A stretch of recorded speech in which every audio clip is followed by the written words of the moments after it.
આ વર્ષના સ્વતંત્રતા દિવસ પર્વના દિલ્હીના જે રાષ્ટ્રકક્ષાની જે ઉજવણી હતી ત્યાંથી પણ આપણા વડાપ્રધાન શ્રી આખા દેશને સ્વસ્થ રહેવા માટે આપ પોતાના જીવનમાં એક વ્યાયામ કસરત કોઈ પણ પ્રકારની ફિઝિકલ એક્ટિવિટીને રોજબરોજનો ભાગ બનાવીએ આ પ્રકારની આખા દેશને અપીલ કરવામાં આવી છે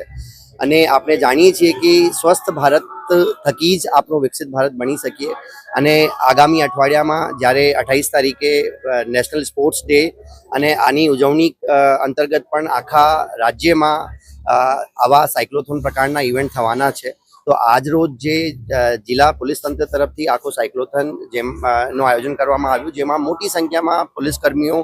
આપણા માનનીય સાંસદ શ્રી જિલ્લા પંચાયત પ્રમુખશ્રી પણ ઉપસ્થિત રહ્યા તો આ કાર્યક્રમ થકી આણંદના તમામ લોકોને એક અપીલ કરવામાં આવી રહી છે કે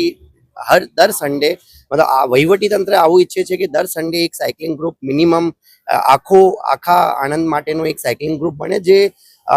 જે લોકો સાયકલિંગ પ્રત્યે જે લોકોને લાગણી હોય જે લોકો સાયકલિંગ જેને ગમતી હોય આવા બધા લોકો સન્ડેના રોજ એક સન્ડે ઓન સાયકલનો કાર્યક્રમ જે અત્યારે રાષ્ટ્રના જે રમતગમત મંત્રી શ્રી છે આપણા ગુજરાતના જ મનસુખભાઈ માંડવિયા સાહેબ એ છેલ્લા ઘણા અઠવાડિયાઓથી લગભગ વર્ષથી ઉપર પણથી ડેલી દર સન્ડે સાયકલિંગનું એક ઇનિશિયેટિવ લીધું છે તો આવી ફિઝિકલ એક્ટિવ રાખવાવાળી તમામ વિભિન્ન પ્રકારની પ્રવૃત્તિઓ યોગા થાય કે પ્રાણાયામ થાય કે સાયકલિંગ કે વોકિંગ રનિંગ આવી પ્રવૃત્તિઓ કરવા માટે આણંદ જિલ્લાના તમામ લોકોને હું જિલ્લા વહીવટી તંત્ર વતી અપીલ કરું છું આપને સ્વસ્થ રહેવાનું છે જેના થકી આપને એક વિકસિત ભારતમાં આપનું કોન્ટ્રીબ્યુશન આપી શકીએ